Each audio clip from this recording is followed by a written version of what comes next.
రాబోతోంది. చరిత్రను తిరగరాశారు అంతే. ఎవరు ప్రజలు. మళ్ళీ జగన్ గారికి ఎలాంటి సమాధానం చెప్పాలనుకుంటారు మేడం? ఎవడు తీసుకుని కొత్తలో ఆడబడ్డాడు అంతే.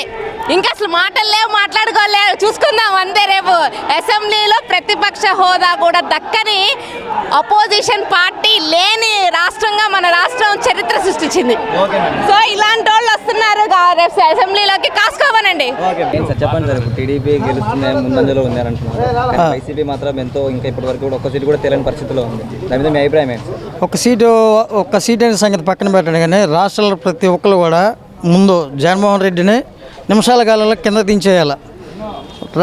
జగన్మోహన్ రెడ్డి అనే వ్యక్తిని అర్జెంటుగా దించేయాలి సీఎం సీట్ల నుంచి అని చెప్పి రాష్ట్ర ప్రజలందరూ కూడా కంకణం కట్టుకున్నారు. ఇది ప్రతి ఒక్కరు కూడా ప్రజాభావం ఇది. సార్ మళ్ళీ జగన్ గారు వైనాడు 175 అన్నారు కదా సార్ ఇంతకుముందు. ఆ పిచ్చోడు అసలు మనుషులు అనేది ఎవరైనా ఒక కరెక్ట్గా ఆలోచిస్తే అసలు మాట అనేది మనుషులు మానవులను ఎవరు మాట్లాడరట్లా. కానీ ఓ జగన్మోహన్ రెడ్డి 175కి 170 అనేది అసలు జరిగిద్దా? జరిగే పని అసలు ఎక్కడైనా సరే రాజకీయాల్లో 175కి 175 ఎవరికైనా వస్తాయా? అట్లా వచ్చిన చరిత్ర ఎవరికైనా ఉందా అసలు మన భారతదేశంలో? ఒక రాజకీయ పార్టీ ఓ 150 సీట్లు పోయిన సంవత్సరం వచ్చిన వ్యక్తి 175 సీట్లకి 170 సీట్లు అంటే అసలు ఆయన్ని జనాలు పిచ్చోడు అనుకుంటాడా, మంచోళ్ళు అనుకుంటారా, ఎలాగ అనుకుంటారని వాళ్ళకి ఒక అంచనా ఉండాలి ముందు. అనిస్తే కాదు, వాళ్ళు అనేది దీనికి ఒక అర్థం ఉండాలి. ఇప్పుడు చాలామంది కూడా మేము జనాల్లో ఇంత కూటమిలో కూడా మా పార్టీకి 120 సీట్లు 130 సీట్లని ఎక్స్పెక్ట్ చేసాం మేము. ఏంటి కానీ జనాల్లో ఇంత వ్యతిరేకత ఉంది. ఏకదాటిగా ప్రతి ఒక్కరు కూడా పార్టీలకు అతీతంగా ఈ టీడీపీ పార్టీని, మన చంద్రబాబు నాయుడు గారిని, ఈ కూటమి అభ్యర్థులని గెలిపించాలని చెప్పి ఇంత బలంగా కోరుకుంటారని ఎవరు ఊహించుంటారు అసలు. సార్ పవన్ కళ్యాణ్ గురించి ఒక మాట చెప్పాలంటే ఏం చెప్తారు సార్? పవన్ కళ్యాణ్ అనే వ్యక్తి మన కురుక్షేత్రంలో శ్రీకృష్ణుడు పాండవ వైపులో ఉన్న మాదిరిగా ఈ రోజున రాష్ట్రం కోసం ఆయన ధర్మం పక్షం నిలబడి ఈ టీడీపీ పార్టీకి ఆయన మద్దతు ఇచ్చి ఆయన వీలయ్యి కొద్దిగా ఆయన కిందకి తగ్గి రాష్ట్ర ప్రయోజనాల కోసం రాష్ట్ర ప్రయోజనాల కోసం టీడీపీతో పొత్తుకు సహకరించి రాష్ట్ర ప్రజల శ్రేయస్సుని ఆయన చాలా కాపాడాడు. ముఖ్యంగా మనం ఎవరికైనా సరే మనం గుర్తుపెట్టుకోవాలంటే రాష్ట్రంలో పవన్ కళ్యాణ్ గారిని రాష్ట్రంలో ప్రతి ఒక్కరు కూడా గుర్తుపెట్టుకోవాలి. సార్ పవన్ కళ్యాణ్ గారు అసెంబ్లీలో ఎలా ఉండబోతుందంట సార్? పవన్ కళ్యాణ్ గారు అడుగు పెట్టగానే అసెంబ్లీలో ఎలా ఉండబోతున్నారు? పవన్ కళ్యాణ్ గారు మామూలుగానే ఆయన అసలు ఎక్కడ కూడా ముక్కుసూటి మనిషి, ఎక్కడ కూడా దాపరకం దాచుకోడు. చాలా నిజాయితీపరుడు. ఆయన మామూలుగా ప్రతిపక్షంలో ఉన్నప్పుడే ఆయన సొంత డబ్బుని జనాలకి దారాదత్తం చేసిన వ్యక్తి, పార్టీలకు అతీతంగా. ఇప్పుడు ఇప్పడం గ్రామం ఉంది, ఆయన జనసేన పార్టీ పెట్టి కార్యక్రమం పెట్టాడని చెప్పి ఆ ఊరేనే నాశనం చేశారు. ఆ ఊరిని నాశనం చేస్తే ఆ ఊరిని ఆయన ఆదుకున్నాడు. ఆయన వెళ్ళి ఆ ఊరికి ఏ రకమైనటువంటి సహాయ సహకారాలు కావాలనేది ఆయన చేసి పెట్టాడు. ఆయన ఒక ఇప్పడం గ్రామం అనే కాదు, ఎక్కడైతే ఎవరికైతే ఇబ్బంది ఉందో ఆయన దృష్టికి వచ్చిన ప్రతి ఒక్కరికి కూడా పార్టీలకు సంబంధం లేకుండా ఆయన చేతనైంది చేసిన వ్యక్తి. ఆయన ఒక్కడే రాజకీయ పరంగా కాకుండా కూడా ఆయన సొంత డబ్బులు పెట్టి జనాలకి పనిచేసిన వ్యక్తి ఎవరు ఉన్నారంటే పవన్ కళ్యాణ్ గారు. సార్ మళ్ళీ పలు రాజకీయ నాయకులు కూడా పవన్ కళ్యాణ్కి ఒక్క సీటు కూడా రాదు, గెలవలు, అసెంబ్లీ సీటు కూడా టచ్ చేయమని చెప్పి అన్నారు. మళ్ళీ ఇప్పుడు 21 సీట్లు గెలుస్తారంటారా సార్? 21 సీట్లు ఖచ్చితంగా గెలుస్తారు. 21 సీట్లు గెలుస్తారు. అసలు ఆయన 21 సీట్లు ఎందుకంటే ఆయన ఖచ్చితంగా నాకు 70 సీట్లు ఇచ్చిన అనవసరం, నిక్కచ్చమైన 21 సీట్లలో నేను తీసుకొని 20 సీట్లు గెలాలని చెప్పి ఆయన ఫస్ట్ నుంచి అనుకున్నారు. అదేవిధంగా జరిగింది. రిజల్ట్ కూడా మీరు చూశారు కదా. ఇప్పుడు ఇంచుమించుగా దాదాపు అంతా ఖరారు అయిపోయినట్టే.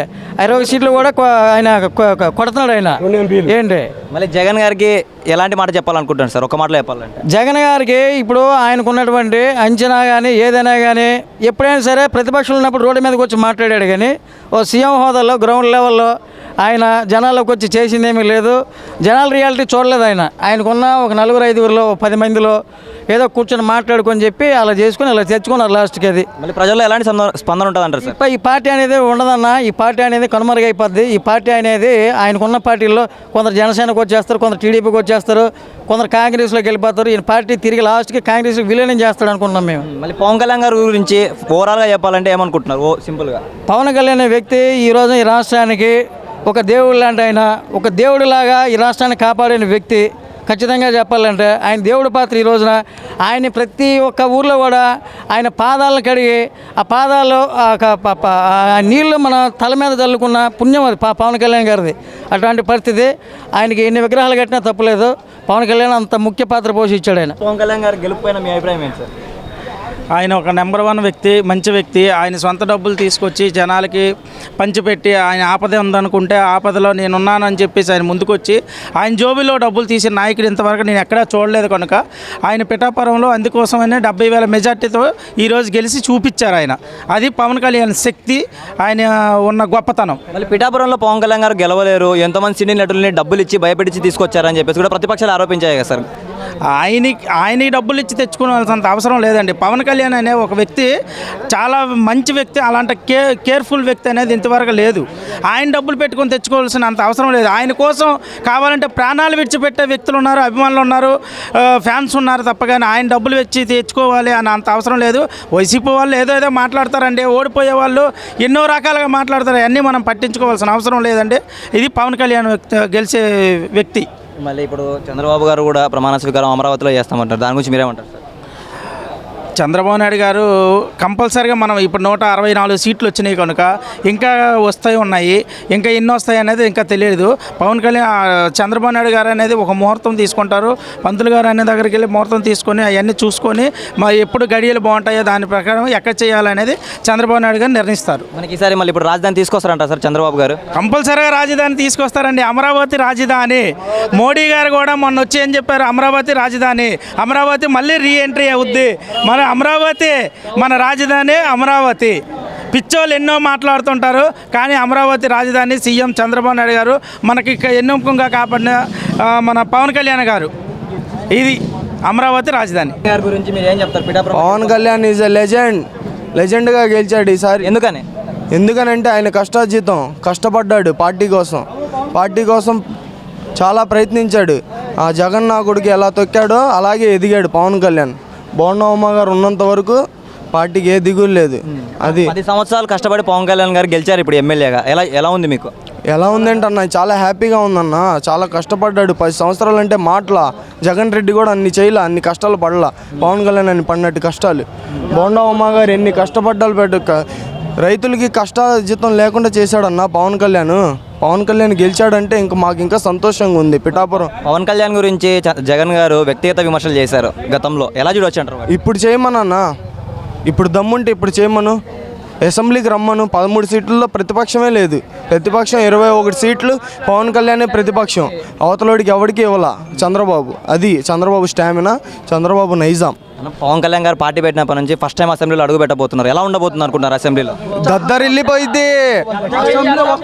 జనసేన ఉచ్చ పోసేసిద్ది. ఇంకా జనసేన అంటే మామూలుగా ఉండిద్దా, టీడీపీ అంటే మామూలుగా ఉండిద్దా? ఇద్దరు కలిసారంటే వారు వన్ సైడ్ చెప్పి చూపించారు మగతనంగా. అది చాలా ఆనందం ఉందండి. మాది విజయవాడ కానీ ఇంకా పిఠాపురంలో చాలా ఆనందంగా ఉంది మాది. ఎందుకంటే నాది ఒకటే కాదు, ఎందుకంటే మనకి విజయవాడలో ఎంతమంది అభిమానులు ఎంత ఉన్నాయి కానీ పిఠాపురం మీద చాలామంది హోప్ చాలా ఉన్నాయి. అవునా కదా? ఆయన విజన్ వేరు, ఆయన విజన్ వేరండి. ఆయన విజన్ వేరు, సీనియర్ వేరు.